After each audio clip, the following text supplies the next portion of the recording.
Hey y'all, I am Dani and welcome back to Summer Skye Gardens.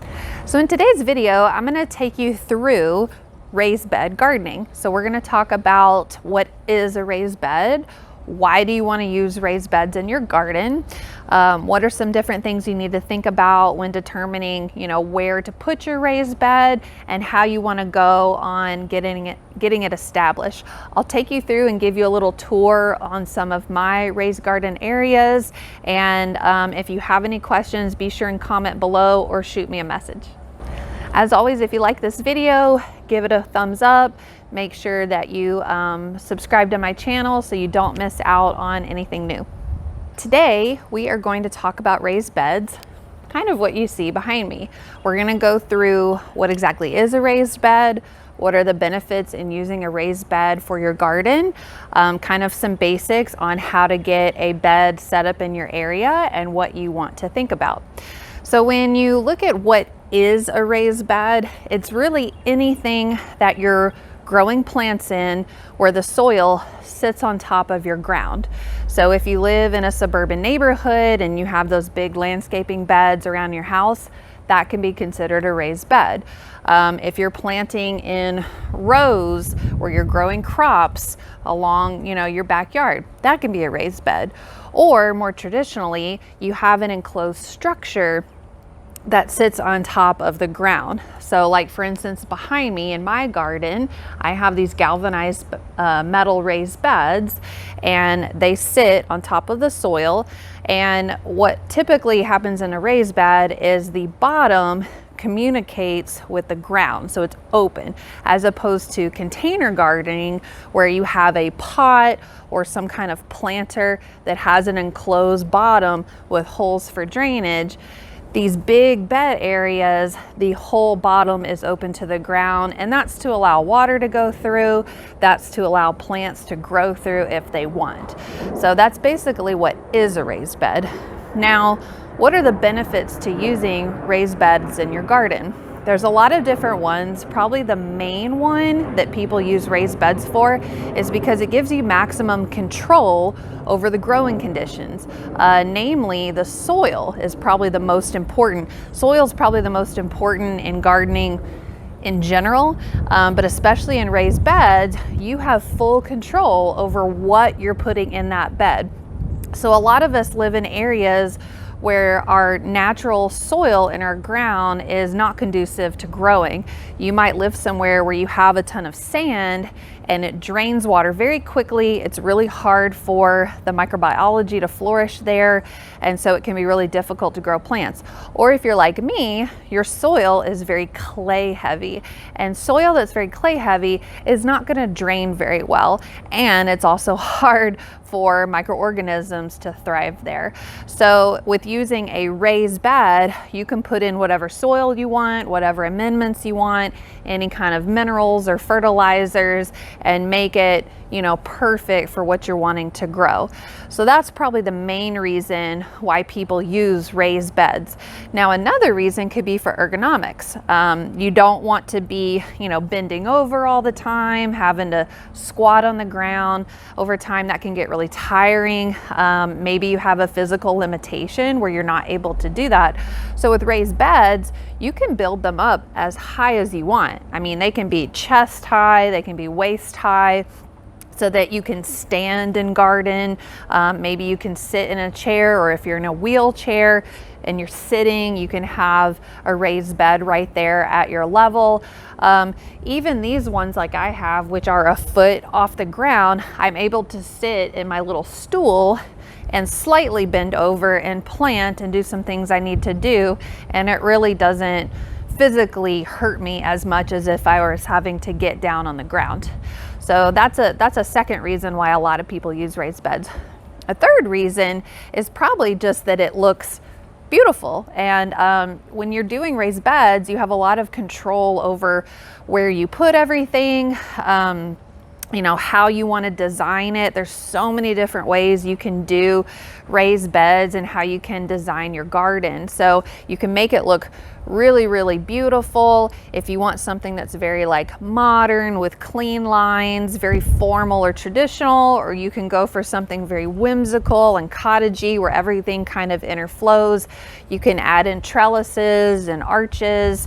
You can have a fountain, you can have a sitting area. So you can really go crazy with the design of your raised bed garden and just make it look really, really beautiful and create a lovely space to be spending time outside with your family. So those are all kind of a lot of different reasons why you might choose to build raised beds to start your garden. And I have to say, majority of people I know that garden do use some form of raised bed. Now there's a lot of different materials you can use. You can simply just put soil on the ground, plant something in it, and that's a raised bed. Over time you will have some erosion. It can be hard to keep weeds or grass at bay. It can be hard to water. So most people choose to have some kind of edging or perimeter material, even if it's just landscape edging to keep the soil in, or it can be, you know, a bigger structure. You can see behind me, mine are galvanized metal. That's a really popular choice. You can use steel, you can use wood like cedar, you can even just use bricks, cinder blocks, or logs. I've seen someone that had a really pretty backyard garden.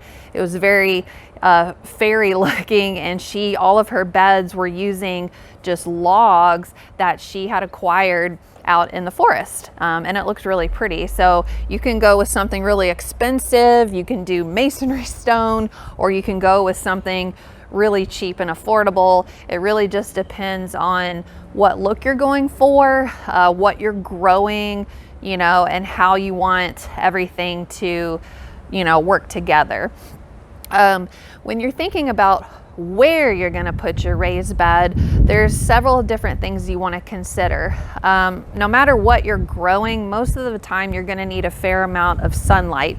Not that you can't do a shade garden with raised beds, you can, but most of the edibles and flowers that people like to grow are going to need at least 4 to 6 hours of sun, maybe even upwards of 8 hours. So you want to find a space in your yard that is going to get a consistent amount of sunlight. And you also want to think about direction of the sun. Which way is the sun rising and setting, and kind of situate your bed so whatever you're growing is going to get kind of equal amount of sun throughout the day. Another thing you want to consider is access to water.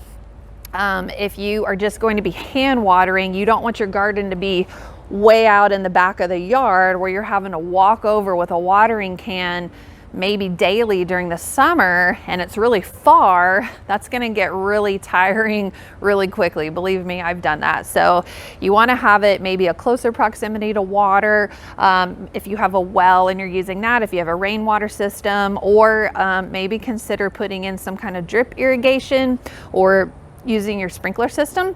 So in my raised bed area here in the back, I created a separate zone for my whole garden through my sprinkler system, and each one of my beds have drip and spray emitters. So I have mine on an automatic watering schedule. I do come out and hand water as well, especially as it starts to warm up. But it's really easy for me because where mine is set up, it's not too far from my back patio and my hose. So you've thought about sun, you've thought about water. Also consider just in general climate conditions. So, you know, is there a lot of wind in your area? Is there anything overhanging that is going to shade it at some point? Is there going to be any kind of pests? You can see behind me, I back up to a forest reserve. So I wanted to think about, you know, is anything going to come up to my fenced area and mess with my garden beds? I'm lucky here that I have enough predators that I really don't get any pests from the garden, but that's something to think about. You might have deer in your area, you might have bunnies, you might have coyotes. So whatever, you know, might be coming into your garden, think about that when wherever you're placing it to try to avoid, you know, some of those pests. And then another thing that you want to think about is, you know, spacing as well as the ground itself. With most raised beds, you are not going to want to put it on any kind of like cement or stone. You need ground where the bed can communicate with the soil underneath. You don't want to be building a raised bed on cement and you go to water it. Where's that water going to go? It's going to seep out the side and stain your cement and eventually erode some of that soil that's in the bed. So find a space out in your yard, in the ground, that you can put the bed. Now, a few things to consider as you're building your bed. If you have turf or grass, that can be really hard to grow on top of without it constantly coming through and bugging you. So it's wise to think about when you're setting up your bed, you want to get rid of that grass or weeds as much as possible, whatever's growing underneath. So you can use natural chemicals like vinegar to kill it. You can use, other chemicals that will kill the grass. You can, rip it up by hand. You can use a sod cutter to remove it. Whatever you can do to get rid of that grass or whatever's growing underneath will definitely help.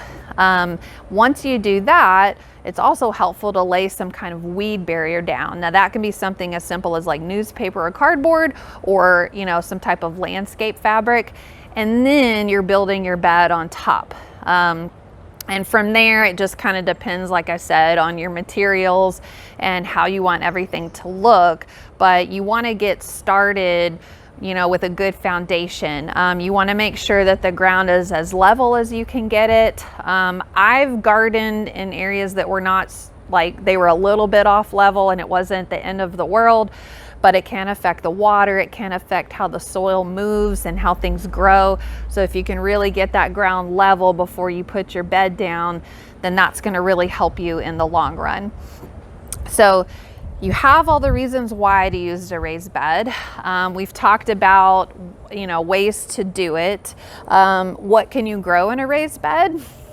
Really almost anything. Trees and shrubs, especially larger shrubs, are really probably not going to do too good in your more traditional raised beds like here. If you have a larger landscaping bed, they usually do fine because they'll make their way down through the bed to the soil underneath to spread out their root system. But if you're growing anything to eat, any kind of edibles like vegetables, fruit, herbs, those are great for raised beds. If you're growing flowers, those are great for raised beds. I have one of my beds is designated just for cut flowers. I have another bed that is just wildflowers. I also have two larger beds in my backyard. One is a butterfly garden. So I have all kinds of plants there, vines and annuals and perennials that are just for pollinators like bees and butterflies. And then I also have a really big bed that is a rose garden. So it is raised up about, I think it's like 6 to 10 inches, and I laid down landscape fabric and I just cut holes where I wanted to put my rose bush. So it has a good foundation of soil, and then I dug down into my natural ground, put soil and compost in there, and planted the rose. So technically they're in a raised bed, but they are getting down into the ground. So you can grow tons of stuff with a raised bed, and it's really a great choice, especially if you're new to gardening. Over time, if you want to use your existing land, your existing soil, you can amend it over time, putting in things like compost, different kinds of fertilizers, things to really get it, loose and fluffy and thriving with life to plant in your ground. But that can take years. And I don't know about you, but a lot of us don't have that kind of time, as well as the labor that it can take. So do yourself a favor and maybe just start with a raised bed. Start small, just get like one or two, like a 4x3 or 4x4 bed. Get planting, just get started. That's the best way to learn, is just dive right in. And as you experience it and get to understand what it's like to use raised beds, you can change it up, you can move them, you can expand it. The possibilities are really endless.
right, you guys, that's all I have for today. I hope you enjoyed this video and it was helpful.